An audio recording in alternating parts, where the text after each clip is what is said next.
Cooking shouldn't kill. Yet unfortunately for millions, it does. Most of us are familiar with cooking, right? You gather your ingredients, take out your pan, turn on the stove, and off you go. It can be a rather simple process, till it goes horribly wrong. Now let's consider a different scenario. Somebody from a different background. A young mother in rural Nigeria. Her baby swaddled on her back, walking for hours to collect firewood.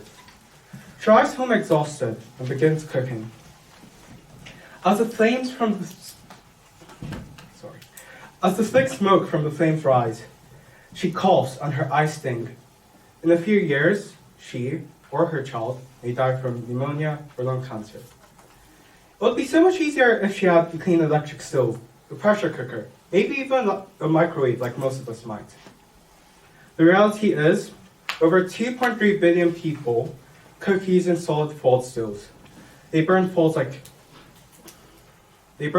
charcoal, firewood, and dung, which are these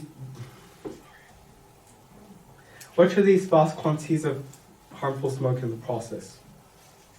In other words, 1 in 4 people, mainly in low-income regions, lack access to stoves that keep themselves safe in their own kitchens. And this is a huge problem. A problem that claims over 3.2 million lives every year. 3 million lives lost, paying the price of simply trying to feed themselves and their families.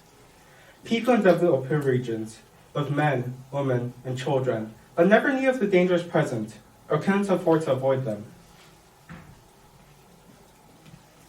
This is the lack of what is known as clean cooking, and it doesn't only cause health issues. Another example is with firewood collection. Firewood gathering can use up to 10 hours of an individual's week, taking time away from earning money, education, or simply relaxing. Furthermore, it poses a threat to our environment and climate, with traditional methods of cooking accounting for up to 2% of global CO2 emissions, rather than those of the aviation industry. Despite these unacceptable consequences, clean cooking is one of the most underinvested health and environmental problems in the world.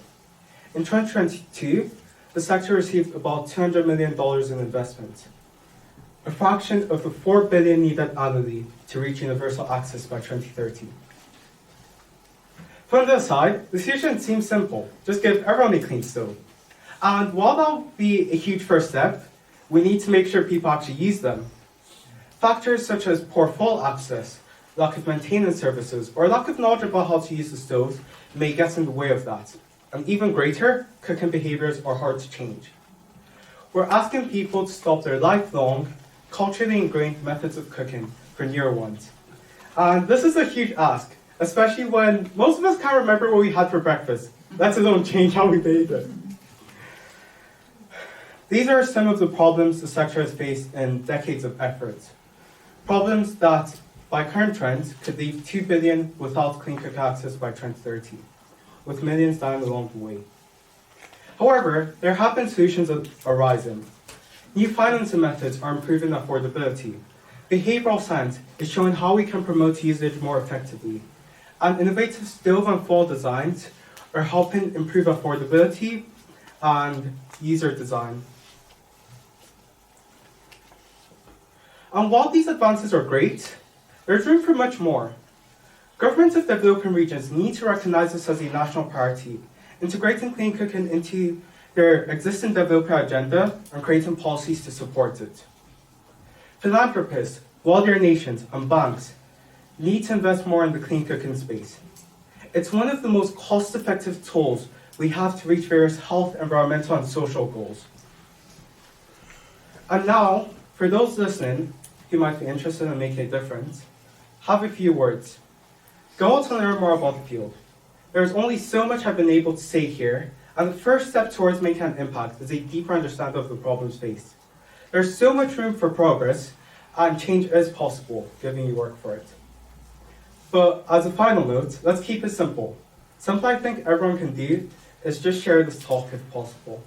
Even if you may not work on solving it directly, maybe others could, and we could drive progress towards getting clean cooking access to all. And it's time to clear the air, once and for all. Thank you.